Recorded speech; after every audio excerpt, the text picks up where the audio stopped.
Hi, I'm Jason Rubin from Naughty Dog. We're here today to give you a behind-the-scenes look into the making of Crash Bandicoot 2, Cortex Strikes Back. Crash Bandicoot 2 has a very refined gameplay. We took the response we got from players of Crash 1 and the knowledge we gained in creating the first product and sharpened the focus of gameplay in the sequel. Well. If it isn't Crash Bandicoot, welcome. Instead of a linear map, Crash 2's levels are accessed through a workroom, allowing players to choose which levels he or she would like to attempt next. The levels are larger, with more branches, and they allow greater freedom of movement and camera control. There are far more secret areas, with over 1/3 of the game off the main path.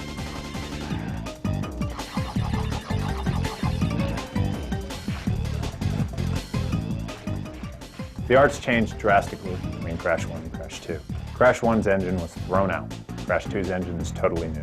It allows us to have more polygons in the background, more frames of animation in Crash, more detailed environments, and the ability to do neat environmental effect things that bring the viewer in, bring the player in, and make them feel like they're in a real environment. It has procedural rain, which is actual 3D raindrops that come through the environment. When the camera looks down, the rain actually moves as if it's in 3D, and you're looking at a down angle with the rain.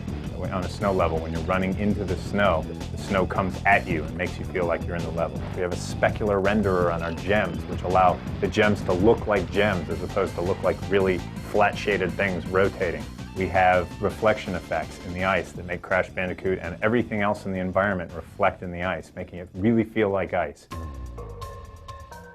We've been able to add a whole slew of new things to each and every level based on the fact that instead of saying, okay, let's go make Crash 1.5, use the same engine, make some new levels, we did Crash 2.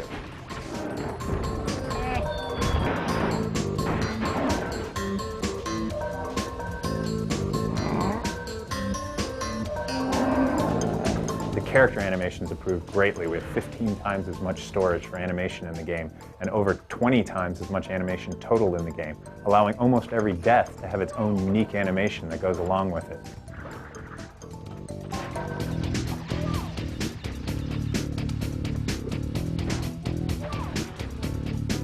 Not only can you walk, jump, run, but you can also ride on the back of a bear cub. You can run away from a boulder. You can ride on a jet ski. You can ride on a jetpack that's actually free-floating in zero gravity. You can do a lot of things you never did before, and you can do a lot of things that you've never seen before in any other game.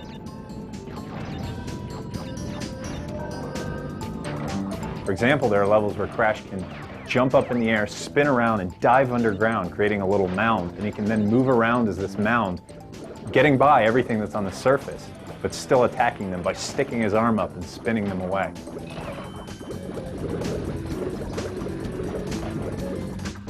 One of the cool new things in Crash Bandicoot 2 are the lip-synced, like, holographic characters in the warp room. Game over.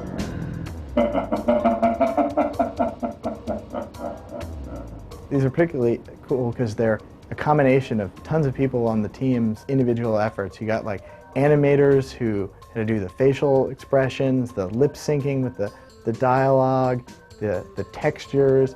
You had programmers doing like the holographic effect, the lens flare, audio, video spooling, and lip syncing. And it all comes together and brings an artificial character to life in a way that I don't think we've seen before in video games. Another thing I'm really proud of is the way in which we utilize the resource of the CD to bring to the player levels that are probably about 10 times as large as the memory of the PlayStation. We do this by kind of laying the whole level out on disk and bringing it in piece by piece in a transparent manner. This is a really complicated, tricky technology, somewhere between spooling and virtual memory, and it enables us to use the CD to bring more detail, more game objects, just more stuff into the game.